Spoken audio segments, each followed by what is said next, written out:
Fala pessoal do nono ano, tudo bom com vocês? Eu espero que vocês estejam tranquilos na casa de vocês, realizando todas as nossas atividades nesse período de quarentena, beleza? Hoje eu trouxe aqui para vocês a correção das primeiras atividades que foram enviadas para vocês fizessem em casa, tá? Nós vamos começar essa nossa correção pelo nosso PDF, tranquilo, que foi enviado aí para casa de vocês e assim dando sequência para as atividades do livro. Você pode acompanhar isso lá no seu cronograma de geografia que foi enviado para você também, certo? Dando início à nossa atividade em PDF aqui, vamos começar as nossas questões. De acordo com o assunto estudado na página 139 a 147 do livro, agora responda. Vocês teriam que ler as páginas 139 a 147 para conseguir responder essa atividade, certo? Vamos lá. Primeira questão.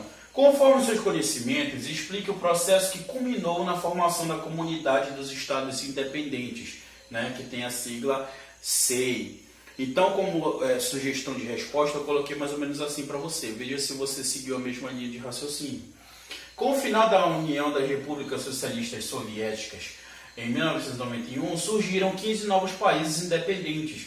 A maioria dessas nações que integravam a URSS apresentava grande decadência uma das outras no aspectos econômicos, militar e político, visto que esses países compartilharam durante décadas uma política comum, governo central e forças armadas unificadas. Com a autonomia de cada nação da ex-União Soviética, houve a necessidade de criar um bloco para solucionar uma série de questões importantes. Nesse sentido, foi criada no dia 8 de dezembro de 1991 a Comunidade dos Estados Independentes, cujo seu principal objetivo era desenvolver um sistema econômico e de defesa entre os países integrantes. Certo, pessoal? Então a resposta da primeira seria mais ou menos dessa forma. Tranquilo? Segunda questão. Quais as consequências da desintegração da URSS para a ordem geopolítica mundial? Né? Então, qual foi essas consequências? Aí você ia responder que marcou o fim da Guerra Fria e o fim da bipolaridade, né, galera? Lembra que nós falamos sobre esses termos, esses conceitos? Bipolaridade, né? Que propiciou a Guerra Fria, né? Que era, de um lado, o conflito entre capitalismo e socialismo. Tranquilo? Terceira questão. Analise a charge e faça uma reflexão de que episódio ele representa. Né? Você teria que fazer análise dessa charge com aquele olhar geográfico, aquele olhar crítico, né? Que nós falamos em sala, o olhar de criticidade sobre as coisas. E aí você tem que responder o que ela está representando. Né? A gente pode ver que é um navio, certo? Um navio socialista, olha o símbolo do socialismo aqui, que está escrito o RSS, né, galera? Que seria a representação da União das Repúblicas Socialistas Soviéticas, né? E aí ele está afundando, não é isso? Então a gente ia contextualizar dessa forma. Fim da República Socialistas Soviéticas e a formação da Comunidade dos Estados Independentes, né? Posterior ao RSS, nós temos a CEI. Quarta questão. Sob a liderança de Mikhail Gorbachev, a perestroika buscou criar nova economia na URSS e a Glasnost buscou abertura política. Desapareceu a URSS e foi criada a Comunidade dos Estados Independentes. Na política externa, o resultado mais importante das reformas no leste europeu foi. Aí você ia ter que dizer, né? Lembra lá de perestroika e de Glasnost, que foram as medidas, né, econômicas que foram criadas durante o governo de Mikhail, certo? Para impulsionar a economia do país. E aí o seu gabarito aí da quarta questão, você iria marcar letra D, tá, galera? O fim da Guerra Fria. Beleza? Então, pessoal, agora dando continuidade à nossa correção, finalizamos o PDF e vamos entrar nas atividades do livro, tá, galera? Acompanhe no seu cronograma aí. Nós pedimos a resolução da página 162 e vamos dar início na primeira questão dessa página aí. Acompanhe com a gente aí no seu livro. Tá? A primeira questão da página 162, ela traz um texto para a gente. Acompanhe aí a leitura comigo. A Alemanha relembra 50 anos da construção do Muro de Berlim. A Alemanha comemorou ontem os 50 anos desde a construção do Muro de Berlim, quando o lado leste o lado comunista, fechou suas fronteiras, dividindo a cidade em duas durante 28 anos e partindo famílias ao meio. A divisão acabou em novembro de 1989, depois que a Alemanha Oriental abriu um muro em meio a uma maciça pressão de manifestantes e a abertura política na União Soviética. Beleza, galera? Então, a construção do Muro de Berlim em 1961 visava, certo? Aí você ia ter que responder em relação ao Muro de Berlim. Então, nessa primeira questão, o nosso gabarito é a letra C, tá, galera? Que dizia assim: impedir o fluxo de pessoas para a Alemanha Ocidental capitalista. Tranquilo? Segunda questão. A nossa segunda questão ela diz o seguinte: a Ucrânia concentra o maior percentual de terras agricultáveis da comunidade dos estados independentes, construindo-se um verdadeiro celeiro agrícola graças à policultura, principalmente pela produção de cereais, grãos, beterraba, açucareira e girassol. Assinale a alternativa que indica fatores responsáveis por esta supremacia, tá? Nosso gabarito aí nessa segunda questão é a letra A, beleza? Que fala assim: pradaria, terras férteis e melhor distribuição de chuvas, tá, galera? Esses fatores propiciam para essa hegemonia ucraniana. Terceira questão, acompanhe comigo aí. A história da União Soviética começou com a Revolução de 1917, numa tentativa de implementar o socialismo marxista. Mais tarde, a URSS tornou-se um Estado policial sob o comando de Stalin. Contudo, a partir da década de 70, o planejamento econômico, pilar do regime socialista, começou a dar sinais de esgotamento. O controle rígido da economia pela burocracia estatal gerou estagnação ao invés de crescimento. Aos poucos, o abastecimento até a mercadoria de primeira necessidade tornou-se regra da economia soviética. Nesse pano de fundo, em 1985, subiu o poder Mikhail Gorbachev, que, para evitar o colapso do sistema, tentou implementar dois grandes programas políticos e econômicos. Lembra que nós falamos dos programas políticos e econômicos do governo de Gorbachev? Pois então, aí você teria que marcar qual era o nome desses programas que foi implementado por esse cara aí, né? Então a nossa alternativa é a letra A, né, galera? Perestroika e Glasnost, tranquilo? Então, pessoal, a nossa quarta questão ela diz o seguinte: analise as afirmativas sobre as características C e marque V para as verdadeiras e F para as falsas. Tranquilo? Então aí é uma daquelas questões de assertiva, né? Novamente você terá que julgar as assertivas e dizer quais delas são verdadeiras e quais são falsas. Vamos lá, acompanhe a leitura aí comigo. A primeira assertiva: a CEI é um bloco formado em consequência da desagregação da União das Repúblicas Socialistas Soviéticas, visto que os novos países tinham vários laços econômicos e militares com os outros, né? Então, de acordo com o que a gente estudou, essa primeira assertiva aí ela é verdadeira, né, galera? A segunda assertiva diz o seguinte, pessoal: os países bálticos, Estônia, Letônia e Lituânia, apesar de terem sido anexados à União Soviética em 1940, nunca fizeram parte da comunidade dos Estados independentes, após obterem independência, né? E aí, essa questão aí ela é verdadeira também, né, galera? Assim como a primeira, tranquilo? Então pode ir ticando aí o Vzinho de verdadeiro.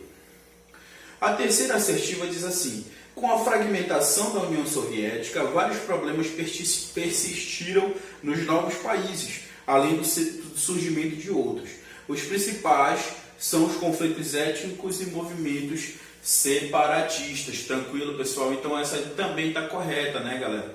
A gente vê isso muito se refletir também nos dias de hoje, né? Então, portanto, as suas alternativas corretas são, aí você vai marcar letra A, tá? O seu gabarito é a letra A, todas as alternativas.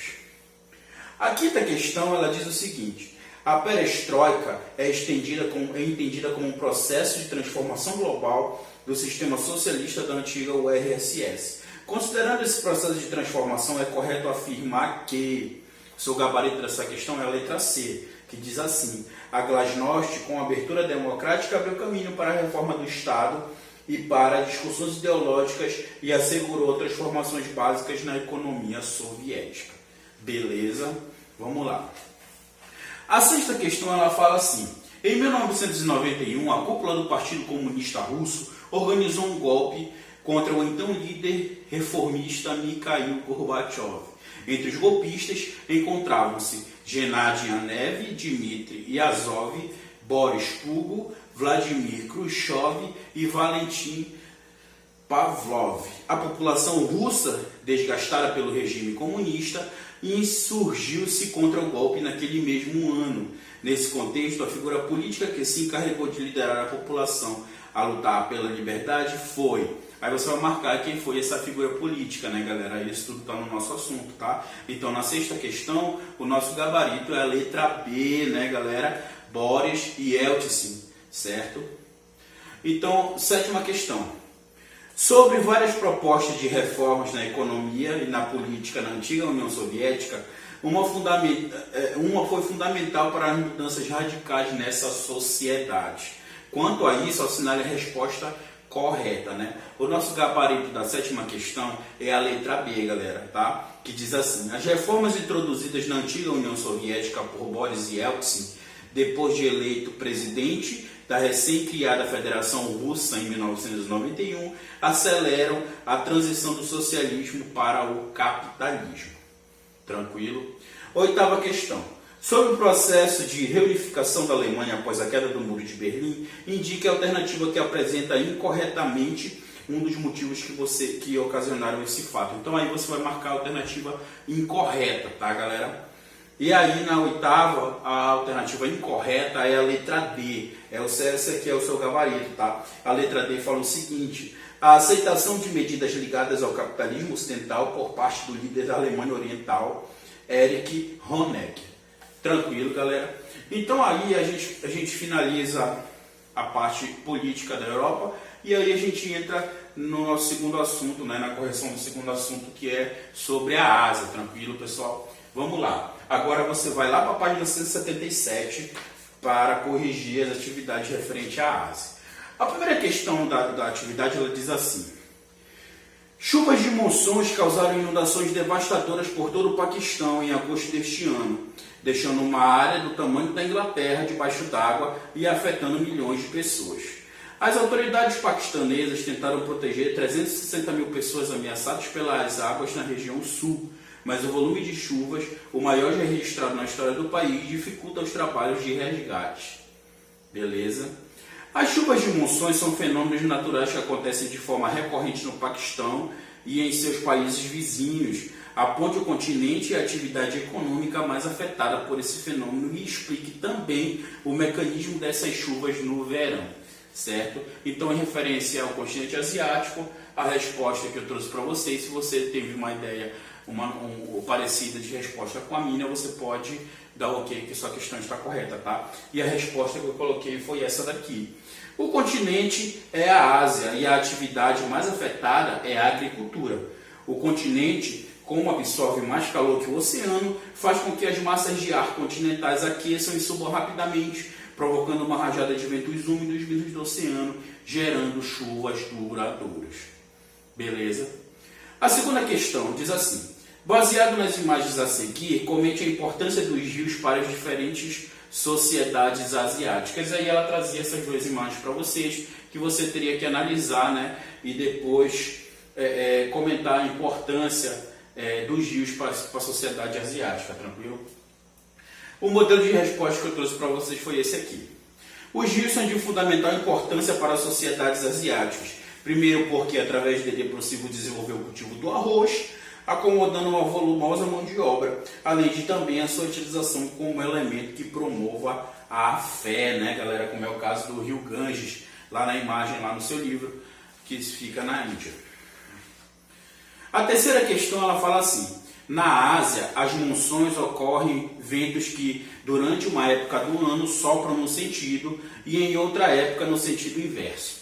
Com base nessas informações, está incorreta a alternativa de qual item? Nessa aí você vai marcar a alternativa incorreta, tá, pessoal? Fiquem ligados quanto a isso. E a alternativa incorreta da terceira questão é a letra C, tá? Que vai dizer assim: durante o inverno, as massas de ar continentais úmidas se deslocam para o oceano, tá, galera? Provocando muita precipitação. Tranquilo? A quarta questão, ela já vai trazer essa outra situação para a gente. Grandes tempestades de areia ocorrem na área assinalada no mapa, alcançando cidades, fechando aeroportos e provocando doenças respiratórias em larga escala. Assinale a alternativa que contém o nome dessa área e o país onde se localiza, né? Você tem essa imagem lá na sua questão, no seu livro, e você vai ter que analisar para poder responder, tranquilo? E a resposta da quarta questão, você vai dizer que é Gobi, letra E, na verdade, né, das assertivas, no qual traz Gobi e Mongólia. Beleza, essa questão tranquilinha aí pra gente, né? A quinta e última questão da nossa atividade, ela traz um texto pra gente, né? Acompanhe aí comigo a leitura desse texto. Boiar no Mar Morto, luxo sem igual. É o ponto mais baixo da terra que a Jordânia guarda o seu maior segredo, o Mar Morto. Boiar nas águas salgadas do lago, formado numa depressão a 400 metros abaixo do nível do mar, é a experiência mais inusitada e necessária dessa jornada. Mas pode estar com os anos contados. A superfície do Mar Morto tem encolhido cerca de 1 metro por ano e pode sumir completamente até 2050. Tá, pessoal? Esse texto ele é do jornal Estado de São Paulo, tranquilo? E ele diz assim: a alta concentração salina altera a propriedade da água pura, tornando mais fácil boiar no Mar Morto. Assinale a alternativa que corresponde a essa alteração. Então ele quer saber, né, qual a alternativa que corresponde a essa alteração, a essa possibilidade que você tem de boiar no Mar Morto, né, galera? E o seu gabarito é aqui, a letra B, né? Por conta que a salinização daquela água ali, ela acaba por aumentar a densidade, beleza? Então, o seu gabarito é a letra B, aumento de densidade. Então, pessoal, essa aí foi a correção da nossa atividade, certo? Das atividades realizadas durante essa primeira quinzena de quarentena, tranquilo? Eu quero deixar aqui para vocês o recado para que continuem seguindo as orientações que estão sendo passadas por nossas autoridades, né? Que é sempre lavar as mãos, se manter em casa, sempre que puder. Se você sentir necessidade de sair, que vá de máscara, que leve seu álcool em gel e que mantenha sempre a higiene em dia. Que logo, logo, com certeza, nós passaremos por essa crise que nos assola. Tranquilo? Muito obrigado, pessoal.